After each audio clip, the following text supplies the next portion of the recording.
తండ్రి అయిన దేవునికి కృతజ్ఞతాస్తుతులు. అదే విధముగా మరి ఈ యొక్క శుక్రవారము బైబిల్ తరగతికి కూడి ఉన్న స్థానిక సంఘము అందరికీ కూడా మన ప్రభువును రక్షకుడునైన యేసుక్రీస్తు నామమున అందరికీ వందనాలు తెలియజేస్తూ ఉన్నాం. మనము నిన్నటి ఆదివారం నుంచి యోషియా ప్రవర్తన గురించిన అధ్యయనంలోకి మన అందరం కూడా వచ్చాము. అయితే దాని గురించిన వివరణలోకి మనము ఇప్పుడు కూడా ముందుకు వెళ్ళడానికి ప్రయత్నం చేద్దాం. చూడండి, యోషియా గ్రంథము పాత నిబంధన నందు యోషియా గ్రంథము దానిని యొక్క వివరణను మనము పరిశీలన చేద్దాం. అయితే మీకు గతంలో కూడా తెలియజేశాను, యోషియా అనే పేరుకు అర్థం ఏమిటి అంటే రక్షించు లేదా రక్షణ అనే అర్థమవుతుందా?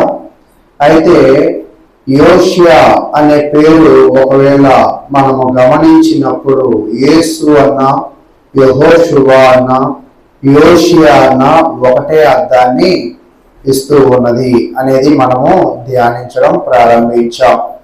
అయితే 1వ అధ్యాయాన్ని మనం పరిశీలన చేస్తూ ఉన్నాం. ఈ యోషియా రాసిన కాలము, ఈ పుస్తకము ఎప్పుడు అంటే క్రీస్తు పూర్వము 800 సంవత్సరములు అని కూడా చదువుకోవడం అనేది జరిగింది. అయితే ఇక్కడ యోషియా గురించిన అధ్యాయానికి వచ్చినప్పుడు అక్కడ ప్రజలందరూ కూడా పాపము చేస్తూ వచ్చారు. ప్రజలందరూ కూడా వాక్యానికి విరుద్ధంగా ప్రవర్తిస్తూ వచ్చారు. వాక్యానికి విరుద్ధంగా ప్రజలందరూ కూడా ప్రవర్తిస్తూ ఉంటే దేవుడు ఎవరిని పిలిచాడు అంటే యోషియాని పిలిచాడు. చూడండి, మనము కూడా ఒకవేళ ఒక కుటుంబంలో ఎవరితో అయినా మాట్లాడాలి అంటే ఆ ఇంట్లో ఎవరు సరైనలో వాళ్ళని మాత్రమే పిలిచి మనం ఏం చేస్తాము, మాట్లాడుతూ ఉంటాం. ఎందుకు వాళ్ళని మాత్రమే పిలుస్తాము అంటే మన మాట వినే వాళ్ళనే మనము పిలుస్తాం. ఆ మాటల ప్రకారంగా చేసే వాళ్ళతోనే మనం ఏం చేస్తాం, మాట్లాడడం అనేది చేస్తూ ఉంటాం. అయితే దేవుడు అక్కడ యోషియాని మాత్రమే ఎందుకు పిలిచాడు అంటే దీనిని బట్టి మనకు అర్థం కావాల్సింది ఏమిటి అంటే ఆ దేశంలో భక్తిపరుడు ఎవరైనా ఉన్నాడు, ఆ రాజ్యంలో భక్తిపరుడుగా ఎవరైనా ఉన్నాడు అంటే అతనే ఎవరంటే యోషియా అనేది మనకి అర్థమవుతుంది. అయితే ఒక ప్రశ్న వేసుకుని ముందుకు వెళ్దాం. ఒకవేళ మీ కుటుంబంలో భక్తిపరులు ఎవరు అనేది ఎవరైనా మిమ్మల్ని అడిగితే మీరేం చెప్తారు? మీ కుటుంబంలో ఎవరు భక్తిపరులు అనే ప్రశ్న మిమ్మల్ని ఎవరైనా అడిగితే మా కుటుంబం అంతా భక్తిపరులమేనండి అని అనగలరా? లేదా నేను మా కుటుంబ సభ్యులు అందరికన్నా భక్తి నాలో ఎక్కువ ఉన్నదండి అని అనగలమా? సరే, ఒకవేళ ప్రశ్న ఇంకొకలాగా మాట్లాడుకుందాం. మీ ఇంట్లో బాగా అందగాళ్ళు ఎవరు అనే ప్రశ్న అడిగాం, అప్పుడేం చెప్తాం? మా అబ్బాయి చాలా అందగాడు లేదా మా మనవడు చాలా అందగాడు అని చెప్పగలం. ఒకవేళ మీ కుటుంబాల్లో ఎవరు బాగా ఆస్తి సంపాదించారు అంటే మేము ఎప్పుడో వచ్చాం కదండి, ఏమీ సంపాదించలేదు, నిన్నగాక మొన్న వచ్చాడు మా వాడు బాగా సంపాదించాడు అంటే చూడండి, ఆస్తి ఎవరిది అంటే చెప్పగలం, అందములో ఎవరు గొప్ప అంటే చెప్పగలం, అన్నిటిలో చెప్పగలము. కానీ భక్తిలో మన కుటుంబంలో గొప్ప ఎవరు అనే ఒకవేళ ప్రశ్న వస్తే మనం ఆన్సర్ ఏమైనా చెప్పగలమా? ఎందుకు చెప్పలేని పరిస్థితుల్లో ఇంకా మనం ఉంటూ ఉన్నాం. ఒకవేళ మీరు గమనించండి, మీ మెడలో ఒకవేళ చైన్ ఉందనుకోండి, ఆ చైన్ నేను లాక్కున్నాను, వెంటనే మీరేమంటారు, ఇది నాది అని మళ్ళా పోట్లాడి ఏం చేస్తారు, తీసుకోవడానికి ప్రయత్నం చేస్తారు. అంటే అది మీ వస్తువు అయితే పోట్లాడి మరి ఏం చేస్తారు, తీసుకుంటారు. అంతేనా? ఈరోజు భక్తి అనేది మీకు సంబంధించినదా కాదా? ఒకవేళ మీకు భక్తి అనేది మీకు సంబంధించినది అయితే ఆ భక్తిని సంపాదించుకోవడానికి మీరు పోరాడుతున్నారా? చూడండి, గొడవలు చాలా చోట్ల పడుతూ ఉంటాం. బట్టలు ఉతికే దగ్గర పడతాము, నీళ్లు పట్టే దగ్గర పడతాము, బట్టలు ఆరేసే దగ్గర పడతాము, ఇరుగు పొరుగులో చాలా పడుతూనే ఉంటాం. ఎందుకు గొడవ పడతాం? మనది మనము దక్కించుకోవడానికి గొడవ పడతాం. మనది కానిది కూడా దక్కించుకోవడానికి ఒక్కోసారి గొడవ పడతాం. నేనేం చెప్తున్నాను అంటే ఫైట్ చేస్తాం, అంటే పోరాడతాం. నేనేం చెప్తున్నాను అంటే భక్తి అనే దానిని సంపాదించుకోవడానికి ఎప్పుడైనా కూడా పోరాడామా? మరి భక్తి అనే దాని గురించి మనం పోరాడకుండా భక్తి ఎలా వచ్చింది? ఈరోజు చూడండి, ఒకవేళ చిన్నపిల్లోడు పుట్టాడు అనుకోండి, వెంటనే వాళ్ళకి ఏం చేస్తారంటే కాపు కాస్తూ ఉంటారు, అంతేనా? ఆ పదమైన అనేది. తర్వాత మరి ఎంటుకలు రాకుండా ఏం పూస్తూ ఉంటారు? సున్నిపిండి వాడుతూ ఉంటారు, అంతేనా? తర్వాత బేబీ ఆయిల్స్ అనేది ఏం చేస్తారు? వాడుతూ ఉంటారు. ఎందుకు? ఆ బిడ్డ ఎదుగుదల బాగా ఉండడానికి. అలాగే ఆత్మ సంబంధంగా కూడా మనము భక్తిని సంపాదించుకోవాలన్నా, ఆత్మ సంబంధంగా మనము ఎదగాలి అన్నా మనం ఏం చేయాలంటే ముందు దానికోసము పోరాడాలి. ఒకవేళ పోరాడకపోతే మన జీవితంలో మనం ఏది కూడా సంపాదించలేము. అయితే దేవుడు ఎవరిని పిలిచాడు అంటే పోరాడమని? యోషియాని పిలిచాడు. అయితే యోషియాని ఎవరి కోసం పోరాడమన్నాడు? ఒకవేళ ఎగ్జాంపుల్గా నేను ఉన్నాను అనుకోండి, నేను కష్టపడి పని చేస్తూ ఉన్నా. ఎవరి కోసం పని చేస్తూ ఉంటా? నా కోసం పని చేస్తా, లేదా నా భార్యాభర్తల కోసం పని చేస్తా, లేదా నా కుటుంబం కోసము పని చేస్తా. ఇప్పుడు యోషియా ఎవరి కోసము పని చేయడానికి వచ్చాడో తెలుసా? సమాజము కోసము పని చేయడానికి వచ్చాడు, లేదా రాజ్యము కోసము పని చేయడానికి వచ్చాడు, పాడైపోయిన జనాలను మార్చడానికి వచ్చాడు. ఈరోజు మీరు గమనించండి, రోడ్లు పాడైపోతే కార్పొరేటరో ఎమ్మెల్యేనో మరమ్మతులు ఒక్కోసారి చేస్తారు, ఒక్కోసారి దానిని ఏం చేస్తారు? విడిచిపెడతారు. అయితే ఆత్మ సంబంధంగా పాడైపోయిన జనాలను బాగు చేయడానికి ఎవరు నిర్ణయాన్ని తీసుకున్నారంటే యోషియా నిర్ణయాన్ని తీసుకున్నాడు. ఎలాంటి నిర్ణయం తీసుకున్నాడు? ఎలాంటి నిర్ణయము అంటే దేవుడు యోషియాని పిలిచాడు, యోషియా ఈ జనాలందరూ కూడా పాపము చేశారు, ఈ జనాలందరూ కూడా నా మాట వినడం లేదు, ఈ జనాలందరూ కూడా పాడైపోతూ ఉన్నారు. చూడండి, యోషియా గ్రంథము 4వ అధ్యాయం 6వ వచనాన్ని చదువుకుందాం. యోషియా గ్రంథము 4వ అధ్యాయము 6వ వచనం. నా జనులు జ్ఞానము లేని వారై నశించుచున్నారు, నీవు జ్ఞానమును విసర్జించుచున్నావు గనుక నాకు యాజకుడు కాకుండా నేను నిన్ను విసర్జింతును. నీవు నీ దేవుని ధర్మశాస్త్రము మరచితివి గనుక నేనును నీ కుమారులను మరతును. దేవుడు ఇక్కడ ఒక విషయాన్ని బాగా అర్థమయ్యేటట్టు మనకి నేర్పిస్తూ ఉన్నాడు.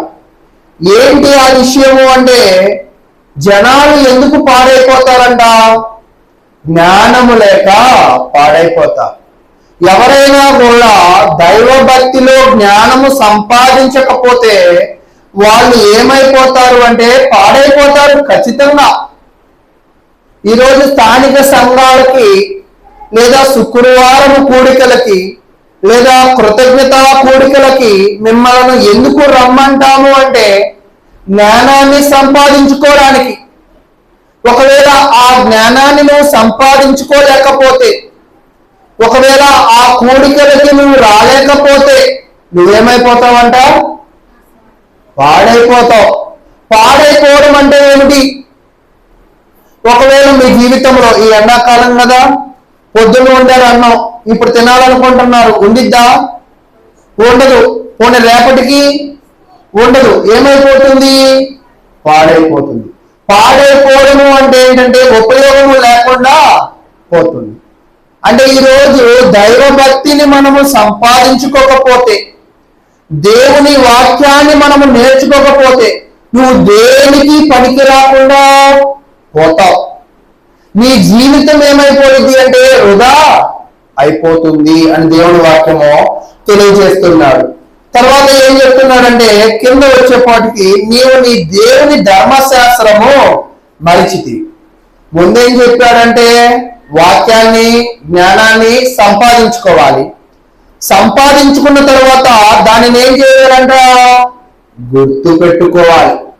ఒకవేళ మీకు పెన్షన్లు వస్తూ ఉంటాయి కదా, పెన్షన్లు వచ్చే వాళ్ళు ఎక్కువ మంది ఉన్నారు కదా, మీకు పెన్షన్ వచ్చింది, ఆ డబ్బులు తీసుకున్నారు, జ్ఞానంగా వెళ్ళి ఎక్కడో పెట్టి మర్చిపోయారు.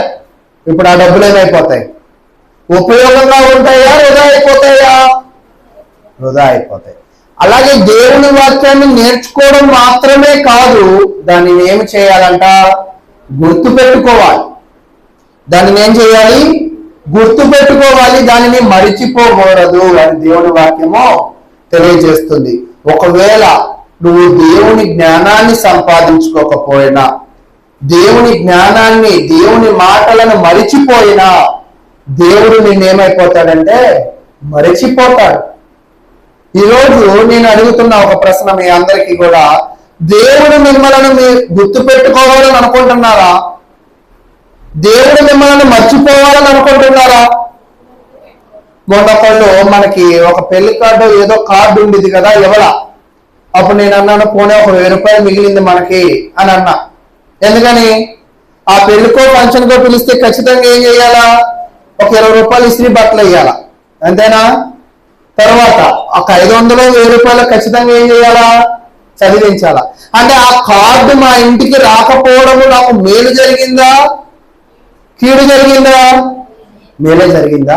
సరే, అయితే ఈ లోకములో కార్డు మన ఇంటికి రాకపోతే కీడో మేలో అనేది పక్కన పెడితే, దేవుని వాక్యాన్ని నువ్వు మీ ఇంటిలోకి తీసుకువెళ్ళలేకపోతే, దేవుని వాక్యాన్ని మీ పిల్లలకి, మీ కుటుంబాలకు నేర్పించలేకపోతే, దేవుని వాక్యానుసారంగా మీరు జీవించలేకపోతే ఖచ్చితంగా మీకు ఏం జరిగిద్దంటే మేలైతే జరగదు అని దేవుని వాక్యం తెలియజేస్తూ ఉన్నాడు. చాలా మంది అనుకుంటూ ఉన్నారు వాళ్ళు జీవిస్తున్న జీవితమే సరైనదిగా భావిస్తూ ఉన్నారు. వాళ్ళు ఎప్పుడూ కూడా గతంలో ఎలా ఉన్నారో ప్రస్తుతంలో కూడా అలాగే ఉంటూ ఉన్నారు. కానీ దేవుడు మనల నుంచి ఏమి కోరుకుంటున్నాడంటే గతము కన్నా ప్రస్తుతం ఏమవ్వాలనుకుంటున్నాడు? మార్పు చెందాలి అని అనుకుంటూ ఉన్నాడు. కాబట్టి దేవుడు ప్రియులారా, మరి దేవుడు యోషియాని ఎందుకు పిలిచాడంటే ఆ ప్రజలందరూ కూడా ఏమైపోయారు? పాడైపోయారు. ఆ ప్రజలందరూ కూడా పాడైపోయారు కాబట్టి వాళ్ళని మార్చడానికి ఆయన ఒక ప్లాన్ వేశాడు. దేవుడు పాడైపోయిన ప్రజలను మార్చడానికి ఏం చేశాడంట? ఒక ప్లాన్ వేశాడు. ప్లాన్ అంటే ఏమిటి చెప్పండి?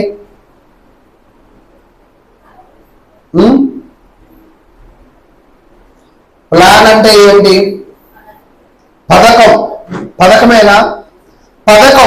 పథకము అంటే ఏమిటి అంటే ఇలా ఒకవేళ చేస్తే మనము లబ్ధి పొందే అవకాశము ఉంటుంది అనేది ఒక ప్లాన్ అంటారన్నమాట. అయితే దేవుడు ఏం ప్లాన్ చేశాడంటే యోషియాని పిలిచాడు. పిలిచి ఏం చెప్తున్నాడు అంటే తన ప్లాన్ ని వివరిస్తూ ఉన్నాడు. ఏమని వివరిస్తున్నాడంటే యోషియా నువ్వు వెళ్ళి ఒక పెళ్లి చేసుకోవాలి. ఏం చేసుకోవాలి? పెళ్లి చేసుకోవాలి. వాళ్ళు పాడైపోతే ఇతన్ని ఏం చేసుకోమంటున్నారు? పెళ్లి చేసుకోమంటున్నారు. మళ్ళా ఎవరిని పెళ్లి చేసుకోమంటున్నాడు అంటే దేవుడు ఒక వేశ్యను పెళ్లి చేసుకోమంటున్నాడు. ఇది మనం పోయిన ఆదివారం చదివాం. అయితే వేశ్యను అతను ఏం చేశాడు? పెళ్లి అయితే చేసుకున్నాడు. పెళ్లి చేసుకుని దేవుడి యొక్క ప్రణాళికలో ఆయన ఎంతమందిని పిల్లలను కన్నాడు? 3 పిల్లలను కన్నాడు. 3 పిల్లల్లో ఒక పిల్ల ఆడపిల్ల, 2 పిల్లలు మగ పిల్లలు. అంటే ఇతను పెళ్లి చేసుకోవడమే కానీ పిల్లల్ని కనడమే కానీ, వాళ్ళకి పేర్లు పెట్టడమే కానీ, ఇది అంతా కూడా ఎవరిని ఫాలో అవుతున్నాడు అంటే దేవుడిని ఫాలో అవుతున్నాడు. దేవుడు ఏదైతే చెప్పాడో దానినే ఆయన చేస్తూ ఉన్నాడు. అంటే మీకు అర్థమవుతుందా? యోషియా తన కుటుంబాన్ని ఎవరి మాటల ప్రకారంగా నిర్మించాడు? దేవుని మాటల ప్రకారంగా నిర్మించాడు. దేవుని మాటల ప్రకారంగా నిర్మించి ఆ కుటుంబం ద్వారా ఎవరిని మార్చాలనుకుంటున్నాడు? అక్కడ ఉన్న ప్రజలను మార్చాలనుకుంటున్నాడు. అంటే ఇక్కడ మనము అర్థం చేసుకోవాల్సింది ఏమిటి అంటే, దేవుడు నీకు భర్తనిచ్చిన, నీకు భార్యనిచ్చిన, నీకు బిడ్డలనిచ్చిన వాటి యందు నువ్వు సంతోషపడడానికి కాదు, నీ బిడ్డలను బట్టి, నీ భర్తను బట్టి నువ్వేం చేయాలి అంటే సమాజాన్ని బాగు చేసే విధముగా చూడాలి. అదేంటి? మనం పెళ్లి చేసుకుంటే, మనం పిల్లలకంటే సమాజం ఎలా బాగుపడింది? ప్రశ్న అర్థమైందా? ఎలా బాగుపడింది అంటే, ఇప్పుడు నేను పెళ్లి చేసుకున్నాను కదా అంటే మీరు అర్థం చేసుకోవాలి బాగా లోతుగా. ప్రతి పురుషుడికి ఎవరు అవసరం? భార్య అవసరం. అలాగే ఆ జనాలు ఆ పెళ్లిలో ఏమర్థం చేసుకోవాలి అంటే, ప్రతి పురుషుడికి భార్య ఎలా అవసరమో ప్రతి వ్యక్తికి దేవుడు అంతే అవసరం. అయితే ఈ భార్యాభర్తలు కలిసినప్పుడు ఎవరు కలిగారంట? పిల్లలు కలిగారు. అలాగే నువ్వు దేవునితో కలిస్తే ఎవరిని కనాలంట? దేవునితో కలిస్తే పిల్లలు ఎలా పుడతారు అంటే, దేవునితో కలిస్తే నువ్వు ఏమి బయటికి కక్కాలి అంటే మంచి పనులను బయటికి పంపించాలి. నీలో చెడ్డ వ్యక్తిని ఏం చేయాలంటే పారవేయాలి, నీలో మంచిని ఏం చేయాలి? బయటకు పంపించాలి. అంతే కదా, భార్యాభర్తలు ఏకమై వాళ్ళు ఇరువురు కూడా ఎవరిని కన్నారంటే ముగ్గురు పిల్లలను కన్నారు. పిల్లలను కనడం అనేది మంచి పనా చెడ్డ పనా? మంచి పని. అలాగే మనము కూడా దేవుణ్ణి నమ్ముకోవాలి. నమ్ముకున్న తర్వాత భార్యాభర్తలు ఎలా ఏకమయ్యారో మనము కూడా దేవుడితో ఏమవ్వాలంట? ఏకమవ్వాలి. ఏకమవ్వడం ద్వారా ఎవరు పోతారు అంటే మనలో సక్రియలు పుడతాయి, మంచి ఆలోచనలు పుడతాయి, మంచి ప్రవర్తనను కలిగి ఉంటాం. అయితే ఈ మంచి ప్రవర్తనను మనము కలిగి ఉంటాము కాబట్టి మన చుట్టుపక్కల వాళ్ళు కూడా మనలను చూసి ఏం నేర్చుకుంటారు? మంచి నేర్చుకుంటారా, చెడు నేర్చుకుంటారా? మంచి నేర్చుకుంటారు. అంటే మీకు అర్థమైందా? యోషియాని దేవుడు పెళ్లి చేసుకోమన్నాడు, పెళ్లి చేసుకుని పిల్లలే కనమన్నాడు. ఆ కుటుంబ వ్యవస్థ ద్వారా దేవుడు తన ప్రజలను ఏం చేయాలనుకున్నాడంటే మార్చాలనుకున్నాడు. అంటే యోషియా తన కుటుంబాన్ని ఎవరి కోసం ఉపయోగించాడు అంటే దేవుని కోసము ఉపయోగించాడు, ప్రజలను మార్చడానికి ఉపయోగించాడు. అయితే ఇక్కడ నేనేం అడుగుతాను అంటే, మీరు మీ భర్త లేదా మీ భార్య, మీ బిడ్డలు, మీరు సమాజానికి ఏమి చెప్పాలనుకుంటున్నారు? యోషియా తన భార్య, తన బిడ్డల ద్వారా సమాజానికి కొన్ని విషయాలు చెప్తున్నాడు. ఏంటి ఆ విషయాలు? మొదట కొడుకును కనినప్పుడు దేవుడు ఏం చేస్తా అంటున్నాడు? తప్పు చేసిన ప్రతి ఒక్కలను దేవుడు శిక్షిస్తానని చెప్తున్నాడు. రెండో కుమార్తెను కనినప్పుడు ఏం చెప్తున్నాడు దేవుడు? నేను కనికరమును చూపడం. దేవుడు ఏం చెప్తున్నాడంటే, నువ్వు నన్ను కలుసుకున్నాక, నువ్వు నాతో ప్రయాణం చేసిన తర్వాత తప్పు చేస్తే నేనేం చేయనంటున్నాడు? ఊరుకోను, శిక్షిస్తాను. ఆ శిక్షలో ఏం చూపను? కనికరం అనేది చూపను. అయితే మూడవది ఏమంటున్నాడంటే, నేను నీకు దేవుడు కూడా కాదు. అంటే యోషియా తన భార్య అయిన గోమేరును పెళ్లి చేసుకున్నాడు కదా. అలాగే మనము కూడా దేవుడితో ఏకమవుతాం కదా. ఏకమైన తర్వాత మరలా మనము పాపము చేస్తే ఆయన మనల్ని ఏం చేయాలంట? శిక్షించారు. తర్వాత దానిలో ఆ శిక్షలో ఏం చూపించడంట? జాలి చూపించాడు, కనికరము చూపించాడు. తిరిగి ఏమంటున్నాడంటే నిన్ను విడిచిపెడతాను. అంటే మనం అర్థం చేసుకోవాల్సింది ఏమిటంటే దేవునిలో ఒక్కసారి మనము ప్రారంభమైన తర్వాత మన ప్రయాణం మరలా మనము తప్పు చేస్తే దేవుడు మనల్ని ఏం చేస్తాడు? విడిచిపెడతాడు. కాబట్టి ఒకటి. రెండవది, కుటుంబాన్ని మనము దేనికోసము వాడాలి అంటే సమాజము కోసము ఉపయోగించాలి. కుటుంబాన్ని దేని ప్రకారంగా నడిపించాలంటే వాక్యానుసారంగా నడిపించాలి. ఈరోజు మన కుటుంబాలే కానీ మన బిడ్డలే కానీ వాక్యానుసారంగా నడుస్తున్నాయా? గమనించండి. ఒకవేళ మన కుటుంబాన్ని మనము నడిపించకపోతే సరైన విధముగా మనము సమాజానికి చెడును నేర్పించిన వాళ్ళము అవుతాం. కాబట్టి తర్వాత దేవుడు ఒక విషయం చెప్తున్నాడు చూడండి. ద్వితీయోపదేశ కాండము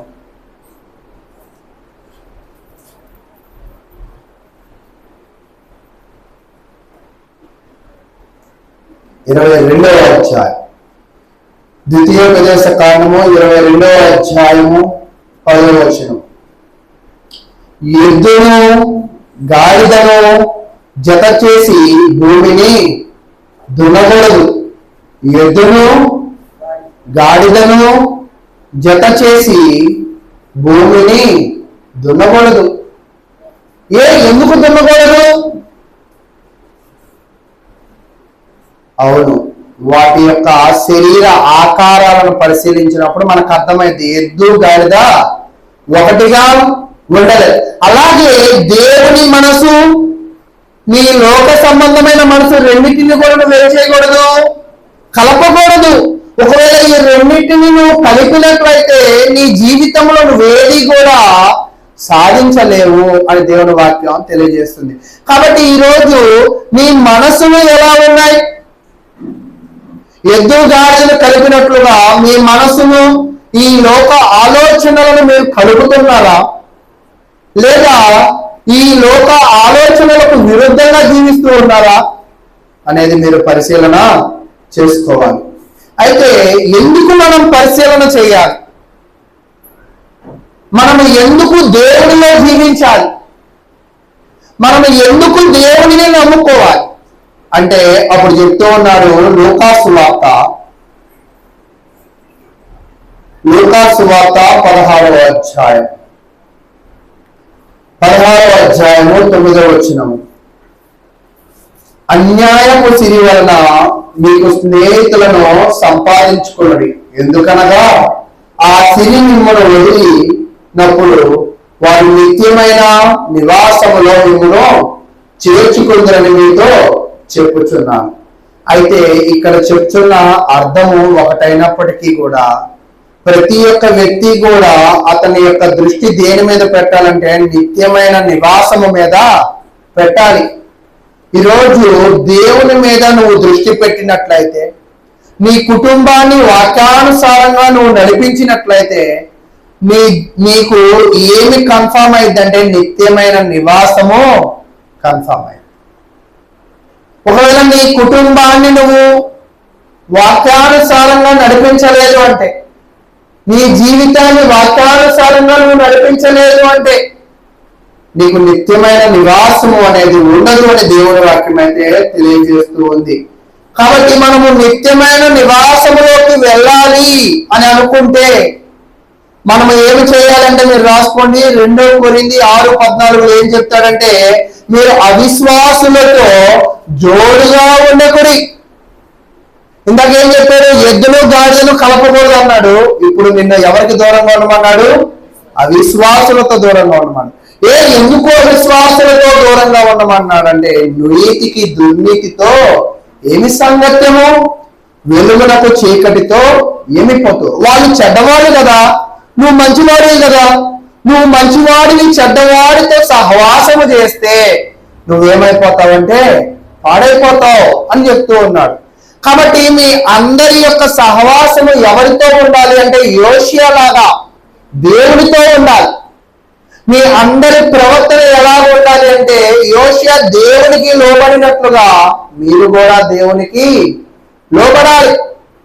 మీరు కూడా యోషియా నిత్యమైన నివాసము కోసం ఆలోచన చేసినట్లుగా మీరు కూడా ఈ భూమి మీద ఆలోచనలు కాదు కానీ నిత్యమైన నివాసము అనేది ఒకటి ఉన్నది. నిత్యమైన నివాసము అంటే ఏమిటి అంటే అది ఒకవేళ టీడీపీ ప్రభుత్వం వస్తే పడేదు, వైసీపీ ప్రభుత్వం వచ్చినా పడేదు, కాంగ్రెస్ ప్రభుత్వం వచ్చిన దానిని పడేది. ఎందుకంటే ఆ నిత్యమైన నివాసము కంటికి కనపడదు, భూమి మీద ఉండదు. అంటే అది ఎక్కడ ఉన్నదంటే పరమందున ఉన్నది. అంటే యోషియా ఆలోచనలు కూడా ఎక్కడ ఉన్నాయంట? పరమందు ఉన్నాయి. కాబట్టి భౌతికంగా తన కుటుంబాన్ని దేవునిలో కట్టుకోగలడు. నువ్వు కూడా పరమందు నీ ఆలోచనలు ఉండాలి అంటే నీ కుటుంబాన్ని నువ్వు సరిగా కట్టుకోవాలి. మీ భార్యను సరిగా కట్టాలి, మీ బిడ్డలను సరిగా కట్టాలి. వీళ్ళందరూ కూడా సమాజానికి ఉపయోగకరమైన ప్రవర్తనను కలిగి ఉండాలని దేవుని వాక్యం అయితే తెలియజేస్తూ ఉంది. అయితే మనము దేవుని నమ్ముకోవడం ద్వారా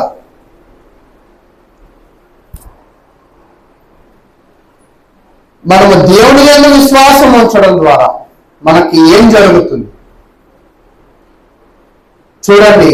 యోహాను సువార్త 16వ అధ్యాయం,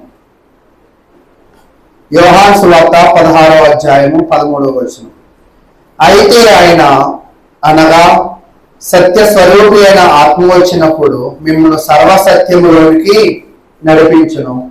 ఆయన తనంతట తానే ఏమీయూ బోధింపక వేటిని వినో వాటిని బోధించి సంభవింపబో సంగతులను మీకు తెలియజేయను. అంటే ఇక్కడ ఎవరి గురించి చెప్తున్నాడంటే పరిశుద్ధాత్మ దేవుడి గురించి చెప్తున్నాడు. పరిశుద్ధాత్మ దేవుడు ఏం చేస్తాడంటే సర్వసత్యాన్ని మనకు నేర్పిస్తాడంట. సర్వసత్యాన్ని మనకి నేర్పించి సర్వసత్యములోకి మనలను నడిపిస్తాడంట. సర్వసత్యములోకి మనలను ఎలా నడిపిస్తాడు అంటే ఆయన మనకు బోధిస్తాడంట. ఆయన బోధ ఎవరి బోధ అంటే తనంతట తాను ఏమి బోధింపక ఆయన వేటిని వినో వాటినే మనకి బోధిస్తాడు. అలాగే చూడండి, ఆ విషయాన్ని యోషియాతో పోల్చి చూడండి. యోషియా కూడా తనంతట తానే ఏదైనా పని చేశాడా, లేదా దేవుడు ఏదైతే చెప్పాడో దానిని చేశాడా? చెప్పాలి అందరూ కూడా. తర్వాత యోషియా పాడైపోయిన జనాలను దేనిలోకి నడిపించాలనుకున్నాడు? సర్వసత్యములోకి నడిపించాలి. సర్వసత్యములోకి నడిపించడానికి తాను ఏం చేసుకున్నాడు? పెళ్లి చేసుకున్నాడు. సర్వసత్యంలోకి నడిపించడానికి జనాలందరికీ కూడా పరిస్థితులు బాగా అర్థం కావడానికి ఆయన పిల్లలను కన్నాడు. అంటే తన జీవితము ఎవరి కోసము దారపోశాడు? దేవుని కోసం. అయితే యోషియాలో నాకు 3 క్యారెక్టర్స్ కనబడుతున్నాయి. అంటే ఒక వ్యక్తిలో మీకు ఎప్పుడైనా 3 క్యారెక్టర్స్ కనబడ్డాయా?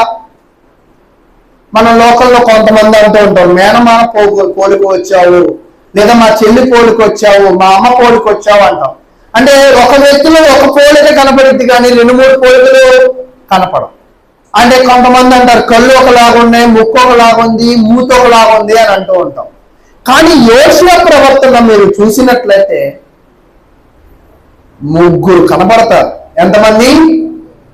ఎవరు అంటే మొట్టమొదటిగా యోషియాలో ఎవరు కనపడతాడంటే దేవుడైన తండ్రి కనపడతాడు. తండ్రి అయిన దేవుడు కనపడతాడు.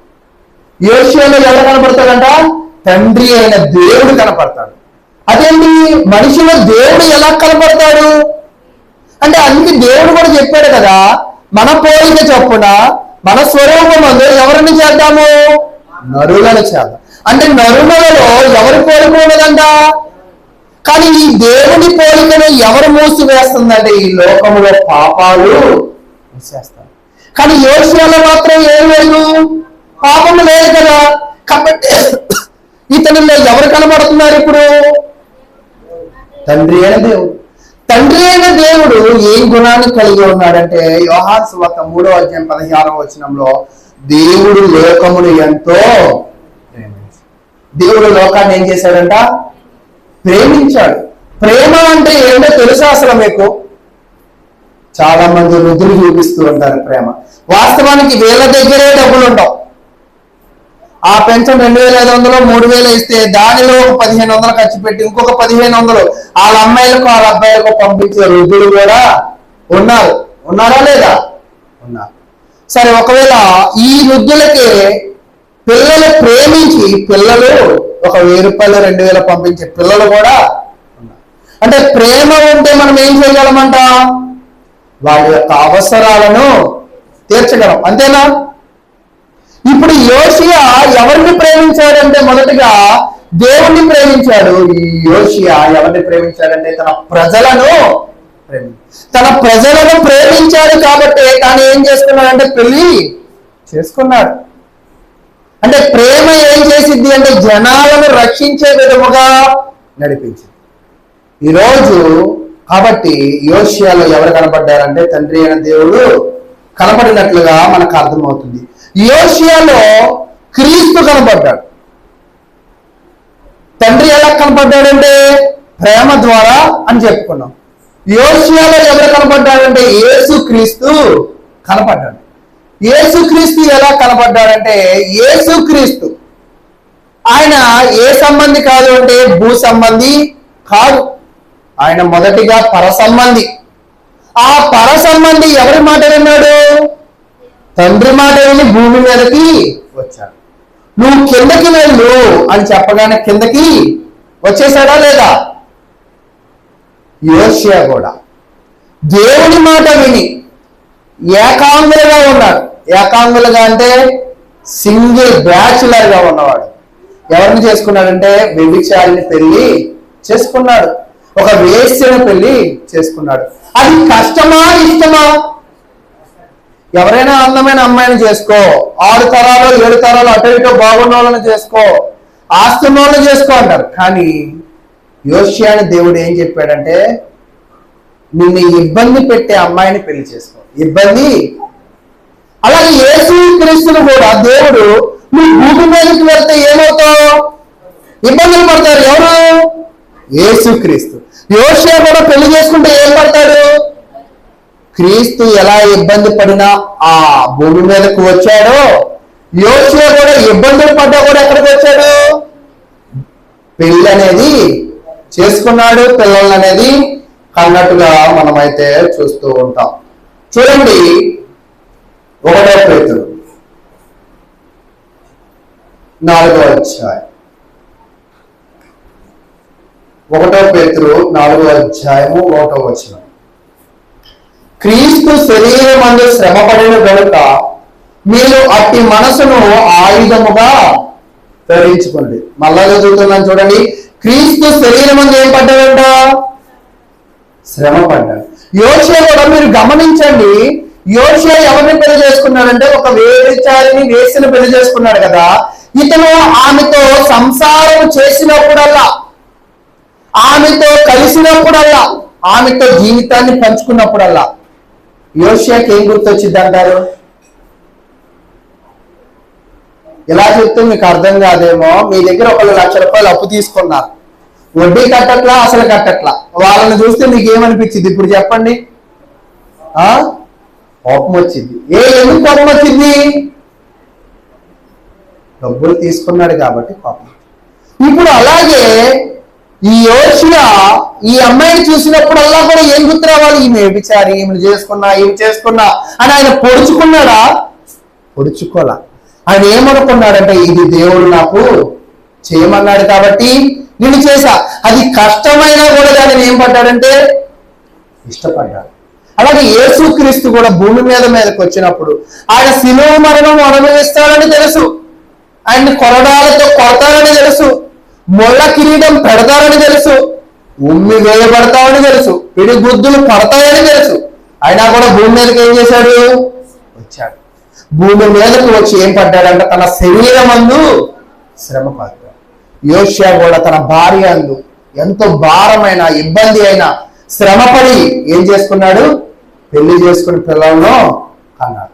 ఈరోజు చూడండి, ఇష్టం లేని పెళ్లిళ్ళు చేస్తే ఒక 6 నెలలు సంవత్సరం చేసుకుంటారు, తర్వాత ఏమైపోతారు? వాళ్ళు విడాకులు తీసుకుంటారు. కానీ యోషియా 3 పిల్లలను కన్నాడు.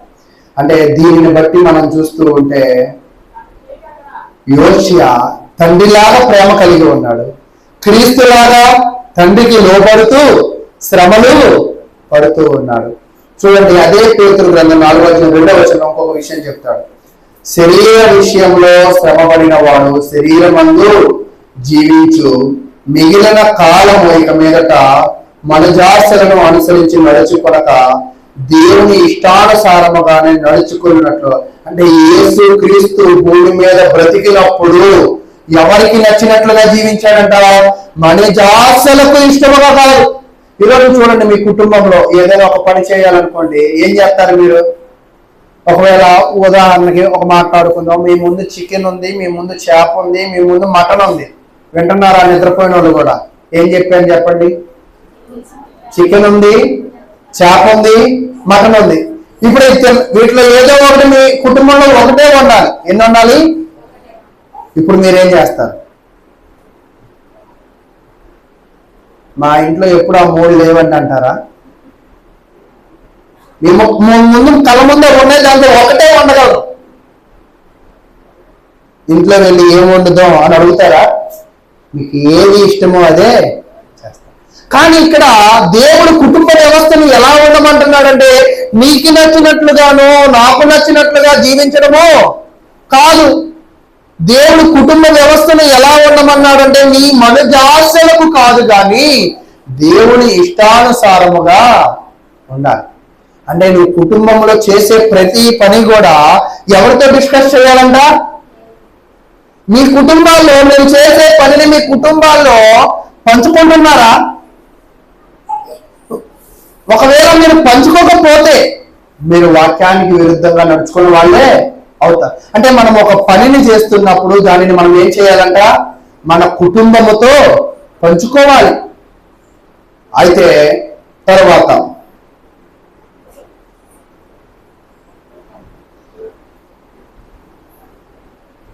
ఇప్పటిదాకా యోషియాలో తండ్రి ప్రేమ కనపడింది, క్రీస్తు పడ్డ శ్రమ కనపడింది, యోషియాలో పరిశుద్ధాత్మ దేవుడు కూడా కనపడ్డాడు.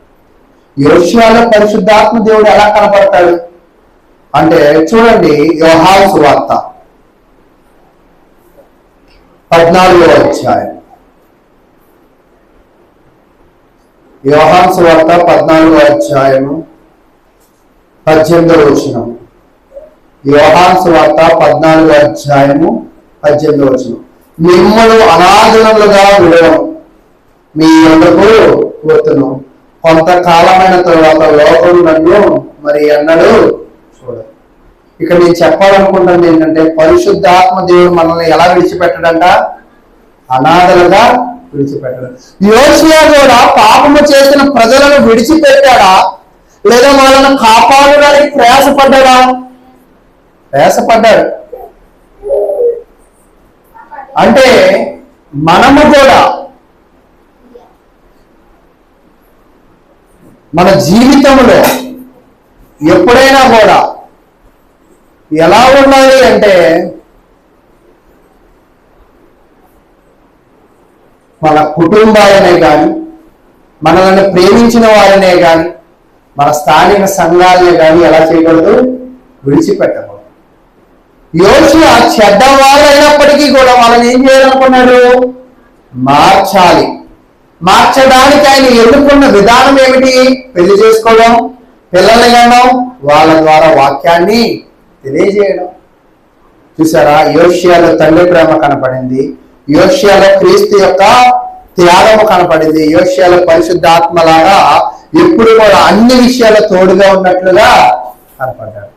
అంటే యోషియాలో దేవుడు స్వరూపమందు నిర్మించబడ్డ వ్యక్తిగా మీకు కనపడుతున్నాడా? యోషియాలో నువ్వు ఉంటున్నావా? యోషియా తండ్రి ప్రేమలాగా ఉన్నట్లుగా నువ్వు కూడా అందరి ఎడల ప్రేమ చూపిస్తున్నావా? యోషియా ఎవరి మీద మాత్రమే ప్రేమ చూపించాడు? మంచోళ్ళు మాత్రమే ప్రేమ చూపించాడా? వేశ్య అయిన భార్య మీద ప్రేమ చూపించాడు. తప్పుగా నడుచుకుంటున్న ప్రజల మీద కూడా. ఈరోజు నువ్వు అందరి మీద కూడా ఒకే ప్రేమను కలిగి ఉన్నావా? ఒకవేళ నీ చుట్టుపక్కల వాళ్ళు నిన్ను ఇబ్బంది పెడుతూ ఉన్నారు, నువ్వు ఇబ్బంది పడుతున్నావా లేదా ఎదిరిస్తున్నావా? యేసు ఏమయ్యాడు? ఇబ్బంది పడ్డాడా? ఎదురు తిరిగాడా? ఇబ్బంది పడ్డాడు. ఎందుకు ఇబ్బంది పడ్డాడు? దేవుని మాటల ప్రకారం. ఈరోజు మనము కూడా ఈ లోకంలో తండ్రి లాంటి ప్రేమ కలిగి ఉండాలి. తండ్రి లాంటి ప్రేమను కలిగి ఉన్నప్పుడు క్రీస్తుకు వచ్చిన కష్టాలు మనకు కూడా ఏమవుతాయంట? వస్తాయి. ఆ కష్టాలను మనం ఎదుర్కోవాలా, ఓర్చుకోవాలా? ఈరోజు ఓర్చుకునే స్వభావం మనలో ఉందా? ఓర్చుకునే స్వభావం.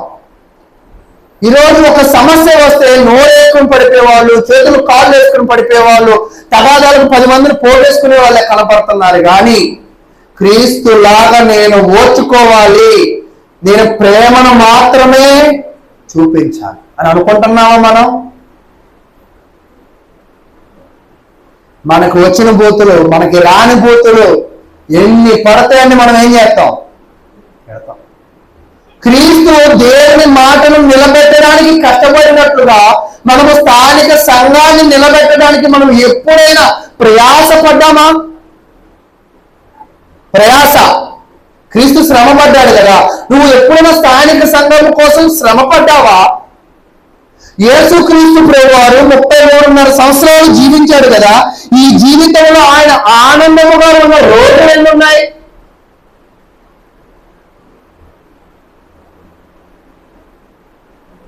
ఆయన ఈ జీవితం ఎవరి కోసం అనుకున్నాడంటే దేవుని కోసం అనుకున్నాడు. అందుకే ఆయన ఏమయ్యాడంటే యేసు క్రీస్తు. ఈరోజు నీ జీవితాన్ని నీ భర్తలో, నీదో, బిడ్డలదో అనుకుంటున్నావు, కానీ ఈ జీవితము నా దేవుడిది అని నువ్వు ఎన్నడూ అనుకోలేకపోతున్నావు. కాబట్టి నువ్వు ఎవరి కోసం శ్రమ పడలేకపోతున్నావు? దేవుని కోసము శ్రమ అనేది పడలేకపోతూ ఉన్నావు. ఆ శ్రమ పడి ఓర్చుకోను కూడా లేకపోతున్నావు. ఈరోజు చూడండి, చాలా మంది పెద్ద వయసు వచ్చిన తర్వాత పిల్లలు తెలుసో తెలియకో పెద్దలను అడుగుతారు. కోపంలో అరిసే వాళ్ళు ఉంటారు, పరిస్థితులను బట్టి అరిసే వాళ్ళు ఉంటారు. ఎప్పుడైనా అర్పించుకున్నారా మీరు? అర్థం కాలా మీకు? చెమట్లు కక్కి మరీ చెప్తున్నా నేను, అయినా మీరు నిద్ర ఎలా పడుతుంది మీకు? నాకు అర్థం కావట్లా. అయితే నేనేం చెప్తున్నానంటే, ఏం చెప్పాను ఇప్పుడు? పిల్లలతో ఎప్పుడైనా తిట్లు తిన్నారా? మా అమ్మని కూడా మేము తిన్నాం, మీరు తినలేదా? మా వాళ్ళు కూడా మమ్మల్ని తిడుతున్నారు. అంటే తిట్టినా కూడా ఓర్చుకోగలుగుతున్నావా? అంటే తిట్టించుకోమనేది కాదు నా ఉద్దేశం, ఓర్చుకోవడం అనేది నా ఉద్దేశం. నువ్వు ఓర్చుకుంటే నీలో ఎవరు పరిపూర్ణ అవుతారు? ఒక అత్త అంటేనే ఇబ్బందులు పెట్టిద్దని, అంతేనా? మీ అత్తలు కూడా మీరు పెట్టుండారు, మీరు మీ కోణంలో పెడుతూ ఉంటారు. ఎందుకంటే మీ మనసులు కలవకపో. అత్త ఒకసారి గిన్నె కడగమంటే చాలు, 2 సార్లు కడగాలంటది. కోడలు ఏం చేస్తుంది? ఒకసారి కడిగినా 2 సార్లు కడిగినా అదే నీళ్ళు కదా అని అనుకుంటాం. ఇప్పుడు వీళ్ళిద్దరి మధ్య ఏమైంది? గొడవచ్చు. అంటే అభిప్రాయాలు కలవకపోతే ఏమైపోతున్నావు? ఈరోజు దేవుని స్వరూపమందు నిర్మింపబడ్డ నువ్వు, నీ అభిప్రాయాలు దేవుడితో కలుస్తున్నాయా? నువ్వు మరి దేవునితో నీ అభిప్రాయాలు కలవకపోతే నువ్వు క్రీస్తులో ఎప్పటికీ కూడా ఏమవ్వలేవు, పరిపూర్ణుడివి. ఆయన స్వరూపాన్ని నువ్వు ఎప్పటికీ కూడా ధరించలేవు అని తెలియజేస్తూ ఉన్నాడు. లోకంలో ఒక మాట అంటూ ఉంటాం, మాకు కూడా ఒక్కోసారి కోపం వస్తూ ఉంటుంది. ఇంత కూడా ఒక వ్యక్తి మీద నా బండి తీసుకుపోయాడు రా అంటే రకరకాల అడ్రస్లు చెప్తాడు, నాకు టైం అయిపోతుంది, కోపం వచ్చేస్తుంది. మనసులో ఇంకో మనిషి బయటకు వస్తాడు కదా, అప్పుడప్పుడు వచ్చేస్తున్నాడు అంటే మనలో ఇంకో మనిషి ఉన్నాడు. అయితే ఆ మనిషి మేలు చేసే మనిషా, కీడు చేసే మనిషి అనేది ముఖ్యం. మనలో దాగి ఉన్నది యేసు దేవుని స్వరూపమే దాగి ఉంది, మనలో సాతాను స్వభావం కూడా కానీ నువ్వు ఏది కనపరుస్తావు అనేది ముఖ్యం. ఈరోజు మీరు ఎప్పుడైనా డ్యాన్స్ చేశారా? డ్యాన్స్ చేసేటప్పుడు ముందుగా ఏం చేస్తారంటే బాగా ప్రాక్టీస్ చేస్తారు. బాగా ప్రాక్టీస్ చేసి స్టేజ్ మీదకి వెళ్ళాక పర్ఫార్మెన్స్ సరిగ్గా చేయలే. అతను బాగా చేసినట్ట చేయనట్ట? చేయనట్ట. ఒక వ్యక్తి డాన్స్ ప్రాక్టీస్ అసలు ఏం చేయలే, స్టేజ్ మీదకి వెళ్ళి విరగదీస్తాడు అన్నమాట. ఏం తీశాడంట? విరగదీస్తాడు. ఇప్పుడు ఇతను ఏం చేసినట్టు? బాగా చేసినట్టు. ఈరోజు ఈ భూమి మీద నీ పర్ఫార్మెన్స్ ఎలా ఉంది? తండ్రి ప్రేమ కలిగి ఉన్నావా? క్రీస్తులాగా శ్రమ పడుతున్నావా? పరిశుద్ధ ఆత్మలాగా సంఘానికి, నీ కుటుంబానికి తోడుగా ఉంటున్నావా? ఈరోజు చాలా మంది పెళ్ళైన తర్వాత తల్లిదండ్రులు విడిచిపెడుతున్నారు. ఒక్కోసారి తల్లిదండ్రులే పిల్లలకు ఫ్రీడమ్ ఉండాలా, స్వేచ్ఛ ఉండాలా, వేరుగా వెళ్ళిపోండి అని కూడా అనేవాళ్ళు ఉంటున్నారు. అని దేవుడు ఎప్పుడు తన ప్రజలను విడిచిపెట్టడు. మరి దేవుని బిడ్డలమైన మనము మన బిడ్డలను విడిచిపెట్టకూడదు. మన బిడ్డలే కాదు, మన స్థానిక సంఘాలను కూడా మనం ఏం చేయకూడదంట? విడిచిపెట్టకూడదు. కాబట్టి ప్రియులారా, మీరు బాగా ప్రయాసపడాల్సిన అవసరము ఉన్నది. అయితే ఈ గుణాలు మీరు రావాలి అంటే, తండ్రి ప్రేమ, క్రీస్తు ఓర్పు, పరిశుద్ధాత్మ తోడు లాంటి స్వభావాలు మీరు రావాలి అంటే రోమీయులకు రాసిన పత్రిక 13వ అధ్యాయం 14వ వచనాన్ని చదువుకుందాం. నెట్టుకు ప్రభు అయిన యేసుక్రీస్తును ధరించుకున్న వారై శరీరేచ్ఛలను నెరవేర్చుకున్నటకు శరీరము విషయమే ఆలోచన చేసి కొనకుడి. ఏం చేయకూడదంట? నువ్వు యేసుక్రీస్తును ధరించుకునేవాడివైతే దేని గురించి ఇంకా మర్చిపోవాలా? అందుకే అంటాడు, ఏమి తిందుమా ఏమి తాగుదుమా దానిని మీరు మర్చిపోరు. ఈరోజు చాలా మంది సంఘాల్లో ఎందుకు కూర్చోలేకపోతున్నారు, ఎందుకు కార్యక్రమాల్లో కూర్చోలేకపోతున్నారంటే ఎక్కువ రీజన్స్ ఏముంటాయి చెప్పండి? వండుకోవాలి, ఉతుక్కోవాలి, కడుక్కోవాలి, ఊడ్చుకోవాలి. ఇవేనా? ఇవన్నీ కూడా దేనికోసం? ఆత్మ కోసమా? అసలు ఓడమంది మనసుని, కడుక్కోమంది మనసుని, అంతేనా? కష్టపడమంది మనసుని. కానీ నువ్వెక్కడ కష్టపడుతున్నావు? బయట. ఏంటి అంటే అందుకే లేట్ అయిందండి. దేనికంట? అందుకే అయ్యిందంట. అదేంటి? కష్టపడమంది అక్కడ కాదు కదా నిన్ను. ఇప్పుడు ఒకవేళ మీ చెవి దిద్ది మీ ఇంట్లో పడేసుకున్నారు, ఎక్కడ ఎదుగుతారు? చర్చిలో ఎతకండి, దొరకదా? ఎందుకని? అక్కడే ఎతకాల, ఇక్కడ ఎదిగితే ఏమంటారు? అలాగే దేవుడు కష్టపడమందేమో ఇక్కడ, మనం కష్టపడేదేమో ఆ రోడ్డు మీద పప్పుల కోసం, ఆ రోడ్డు మీద నీళ్ళ కోసం, ఆ పొయ్యి మీద వంట కోసం, ఆ వంట మనం పొట్ట కోసం. అంటే ఈ పొట్ట కోసం వండుకునేదంతా పిచ్చి పనేనా? పిచ్చి పనే. దేనితో పోలిస్తే? దీనితో పోలిస్తే. అవును, ఏలియా పిలిచాడు ఎలీషాని. ఎలీషా ఎక్కడ పని అక్కడ విడిచిపెట్టి దేవునితో. ఈరోజు మీకు టైం చెప్తున్నావు, రోజు చెప్తున్నావు, సిద్ధపడమంటున్నావు, కానీ సమయమైన కుర్చీలు ఏమవ్వట్లా, నిన్నట్లా. అంటే ఇక్కడ ఎంతమంది పిచ్చోళ్ళు ఉన్నారు? కుర్చీలు ఎన్ని ఖాళీ ఉంటే అన్ని పిచ్చోళ్ళే ఉన్నారు, అంతేనా? ఎన్ని కుర్చీలు ఉన్నాయి? 50 కుర్చీలు. అంటే 50 మంది పిచ్చోళ్ళ స్థానిక సంఘం అయిపోయింది మనం, అంతేనా? కాబట్టి ప్రియులారా, అది నేనంటున్న మాటలో కాదు. మళ్ళా నన్ను పిచ్చోడా అన్నారా, మందుకు డబ్బులు ఇవ్వండి అంటే నేను ఇవ్వలేను కూడా. మళ్ళా కిందకు వచ్చేద్దాం. అయితే ఎందుకు మనము గొప్ప వాళ్ళం అవ్వాలంటే పిచ్చోళ్ళం కాకూడదు. ఇప్పుడు పైన చెప్పాడు, యేసు క్రీస్తును ధరించుకోవాలంటే ఈ శరీరం గురించి నువ్వు ఆలోచన చేసుకోవద్దు. మరి దేని గురించి ఆలోచన చేయాలి అంటే అది చెప్తున్నాడు. 1 కొరింథీ 15వ అధ్యాయం 1 కొరింథీ 15వ అధ్యాయము 49వ వచనం. 1 కొరింథీ 15వ అధ్యాయము 49వ వచనం. మరియు మనము మట్టి నుండి పుట్టిన వాని కోరికను ధరించుకున్న ప్రకారం పరలోక సంబంధి కోరికలు ధరించుము. ఇందాకేమన్నాడు అంటే శరీరం గురించి ఆలోచించద్దు. నువ్వు అసలు ఏ రూపమో తెలుసా? పరలోక సంబంధివి. నువ్వు నేను ఏ సంబంధం అంట? పరలోక సంబంధం. అంటే మన పౌరసత్వము, నీ ఓటర్ కార్డు, నీ ఆధార్ కార్డు, నీ రేషన్ కార్డు అన్ని ఎక్కడ ఉన్నాయంట? పరలోకము. అంటే నువ్వు ఎక్కడ పని చేయాలి ఇప్పుడు? పరలోక సంబంధమైన ఆలోచనల కోసం పని చేయాలా, పరలోక సంబంధమైన విషయాల కోసం పని చేయాలా? కానీ నువ్వు అక్కడ పని చేయట్లేదు, ఇక్కడ పని చేస్తున్నావు అంటే నువ్వెవరో నువ్వే ఒక్కసారి పరిశీలన చేసుకోండి. అయితే కాబట్టి మన అందరము కూడా జ్ఞాపకం ఉంచుకోవాల్సింది ఏంటంటే, నీలో తండ్రి ప్రేమ రావాలి అంటే మొదటగా నువ్వు గుర్తు చేసుకోవాల్సింది ఏంటంటే, నేను పరలోక సంబంధిని. నేనే సంబంధిని?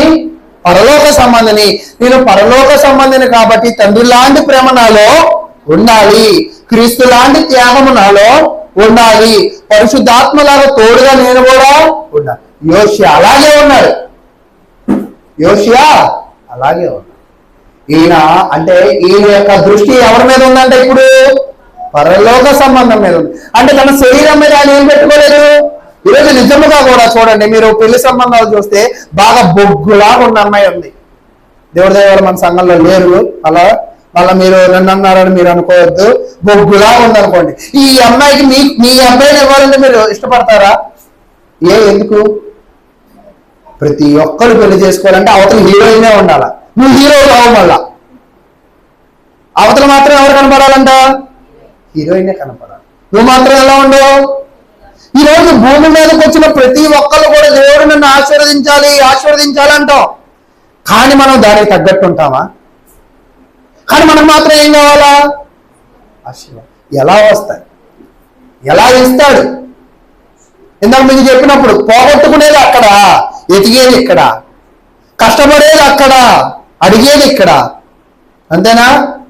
నువ్వు అడుగుతున్నావు అంటే కష్టపడి అడగాలా. కష్టపడకుండా వచ్చి అడిగావు అంటే నీ అడిగిన దానికి వచ్చిందా రాదా? ఇప్పుడు మన స్థానిక సంఘంలో మనము కొన్ని చెప్పట్లేదు, చేయాల్సినవి కొన్ని చేసుకుని పోతున్నాం. కళ్ళ ఆపరేషన్ చేసిన వాళ్ళకి స్థానిక సంఘంలో నా ఆలోచన ప్రకారంగా కొంత నిర్ణయించుకుంటున్నాం, కొంత ఇస్తున్నాం. ఒంట్లో బాగున్న వాళ్ళకి మరి ఫ్రూట్స్ ఏదో చేయగలిగేది చేస్తూ ఉన్నాం. ఓకేనా? ఇప్పుడు ఎవరికో బాల అని ఏంటి వాళ్ళకి బాగాలేదు, నువ్వు ఫ్రూట్స్ ఇవ్వలేదని నన్ను అడిగారు అనుకో, నేనేమంటా? వాళ్ళు ఎవరు అసలు, వాళ్ళకి నాకు సంబంధం ఏంటి అసలు అనేది నేను అడుగుతానా? ఈరోజు దేవుడు కూడా నిన్ను దీవించాలి అంటే నువ్వు ఏ సంబంధిగా ఉండాలా? నువ్వు పరలోక సంబంధిగా లేకపోతే ఆయన ఏమంటాడు? నువ్వెవరు? అక్రమము చేయవాళ్ళ నా యొద్ద నుండి పొండి, తొలగిపోండి, అసలు వెళ్ళిపోండి ఇక్కడి నుంచి అంటాడు. ఈరోజు దేవుడు మనల్ని కూర్చోమనే వాళ్ళగా ఉన్నామా, పొమ్మనే వాళ్ళగా ఉన్నామా? అర్థమైందా మీకు? కూర్చోమనే వాళ్ళగా మనము ఉండాలి. అయితే దేవుడు మనల్ని కూర్చోమనే వారిగా మనం ఉండాలి అంటే మనం ఎలా తయారు చేయబడాలా? అదే చెప్తున్నాడు గలతీయులకు రాసిన పత్రిక 3వ అధ్యాయం 27వ వచనం. గలతీయులకు రాసిన పత్రిక 3వ అధ్యాయం 27వ వచనం. మనం ఎలా ఉండాలంటే, క్రీస్తులోనికి బాప్తిసము పొందిన మీరందరూ క్రీస్తును ఈ రోజు నువ్వు ధరించుకోవాల్సినది ఏమిటి అంటే క్రీస్తునే ధరించుకోవాలి. ఎందుకు అంటే యోషియా విశ్వాసాన్ని బట్టి తండ్రిలాగా, క్రీస్తులాగా, పరిశుద్ధాత్మలాగా ఉన్నాడు. నువ్వు కూడా దేవుని యొక్క మాటల ప్రకారంగా జీవించాలి అనే ఉద్దేశము ఉంటే, నువ్వు పరలోక సంబంధి అనిపించుకోవాలనే అభిప్రాయము ఉంటే నువ్వెవరిని ధరించుకోవాలంటే యేసుక్రీస్తును ధరించుకోవాలి. మరి నువ్వు ఎవరిని ధరించుకుంటున్నావు? ఈరోజు ఈ లోకంలో ఉన్న వాటిని నువ్వు ధరించుకుంటూ ఉన్నావు. ఫోన్ని ధరించుకుంటున్నావు, టీవీని ధరించుకుంటున్నావు, యూట్యూబ్ని ధరించుకుంటున్నావు, రకరకాల వాటిని ధరించుకుంటున్నావు. అయితే ఈరోజు మనము ఎవరికి రుణస్థలం? పరలోకానికి రుణస్థలమా, భూలోకానికి రుణస్థలమా? నువ్వెక్కడ వాడివి అంటే నీ ఆలోచనలు ఎక్కడ ఉండాలా? నీ పని ఎక్కడ చేయాలా? నీకు బంధం దేనితో ఉంది? దేనితో లేదంటే మనకి బంధం ఈ భూమితో లేదు. చూడండి రోమీయులకు రాసిన పత్రిక 8వ అధ్యాయం, రోమీయులకు రాసిన పత్రిక 8వ అధ్యాయము 12వ వచనం. రోమీయులకు రాసిన పత్రిక 8వ అధ్యాయము 12. కాబట్టి సహోదరులారా, శరీరానుసారముగా ప్రవర్తించుటకు మనము శరీరమునకు రుణస్థులము కాము. ఈ శరీరం కోసం చికెన్ వండుకుంటున్నావు, ఈ శరీరం కోసం మటన్ వండుకుంటున్నావు కదా. అసలు నీకు జీవితాన్ని ఇచ్చింది నీ శరీరాన్ని పెంచి పోషించడానికి కాదు బాబు అని ఎవరు చెప్తున్నారు? మరి దేన్ని పెంచి పోషించడానికి అంటే నీ ఆత్మను. కానీ మన ప్రయాస అంతా కూడా ఎక్కడ ఉండిపోయిందంటే అక్కడే ఉండిపోయింది. కాబట్టి ప్రియులారా, దయచేసి మరలా నేను చెప్పేది అది కాదండి, నా కొడుకు దగ్గరికి వెళ్ళా, లేదా నా కూతురు దగ్గరికి వెళ్ళా, నా మనవడి దగ్గరికి వెళ్ళా, అందుకే ఆలస్యమైందంట. అది కాదు.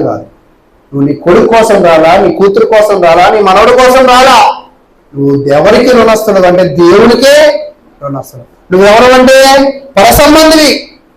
కాబట్టి నీ ఆలోచనలు నువ్వు మార్చుకోవాల్సిన అవసరం అయితే ఉన్నదని దేవుని వాక్యం తెలియజేస్తుంది. అదే 8వ అధ్యాయం 5వ వచనం చెప్తుంది.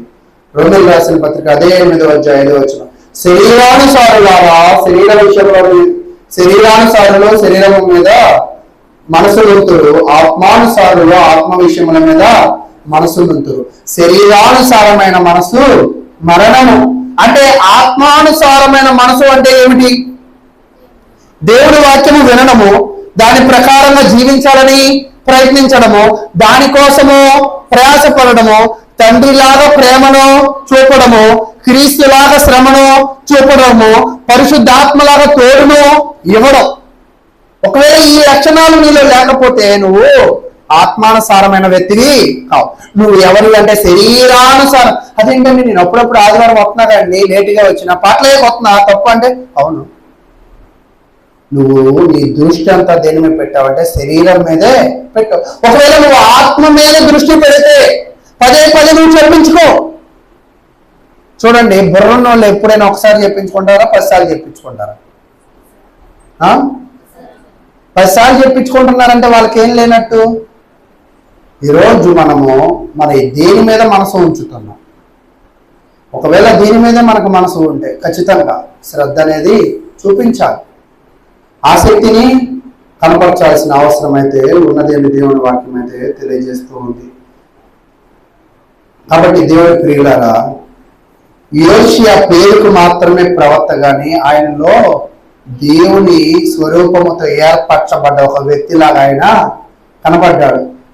మనము కూడా మన జీవితంలో మన పెళ్ళే గాని, మన పిల్లల పుట్టుకలే గాని, వాళ్ళ పేర్లే గాని, వాళ్ళ జీవితాలే గాని, మన నడవడికే గాని ఎలా ఉండాలంటే ఆత్మానుసారంగా ఉండాలి. రాజ్యము పాడైపోతే నేనున్నాను, నా కుటుంబం ఉందని ముందుకు వచ్చాడు. ఈరోజు సంఘము పాడైపోతుంటే నేను నా వంతుగా ప్రయాస పడతాననే వాళ్ళు ఉన్నారా? సంఘ కార్యక్రమాలు ఇబ్బంది జరగకుండా చూసుకుంటాను నా ప్రయత్నంగా అనుకునే వాళ్ళు ఉన్నారా? ఒకవేళ ఎండాకాలం వచ్చిన కూలింగ్ నీళ్ళు కావాలని కోరుకుంటున్నాం, కూలింగ్ నీళ్ళు నేను తెచ్చి పెడతాననే వాళ్ళు ఉన్నారు. ఒకవేళ ఇక్కడ ఫ్యాన్లు పాడైపోట్ల ఫ్యాన్లు బాగు చేస్తానని బాధ్యత మనకు ఉందా? అంటే ఇవన్నీ చేయాలంటే అవును, మనసు దేవుని మీద ఉంటే ఇవన్నీ కొడతాయి. మనసు దేవుడి మీద లేకపోతే ఇవేమి కూడా మనకి పట్టవు. కానీ మనం మాత్రం ప్రజెంటేషన్ మాత్రం ఖచ్చితంగా ప్రతి ఆదివారం వస్తాం. కానీ నువ్వు ప్రతి ఆదివారం వచ్చినా నీ మనసును దేవుడి మీద ఉంచకపోతే నువ్వు శరీరానుసారమైన వ్యక్తిగా ఉంటే నీ జీవితం ఏమైపోయిందంట? మరణము.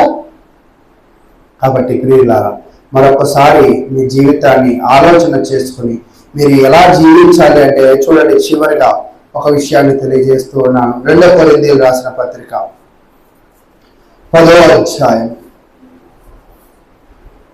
2 కొరింథీయులకు రాసిన పత్రిక 10వ అధ్యాయము 18వ వచనం. ప్రభువు మెచ్చుకున్న వాడే యోగ్యుడు కానీ తను తానే మెచ్చుకున్నవాడు యోగ్యుడు. అంటే నిన్నే గాని నన్నే గాని మెచ్చుకోవాల్సింది ఎవరంట? ప్రభువే. ఈరోజు మనం ఒక్కోసారి మనల్ని మనం మెచ్చుకుంటాం.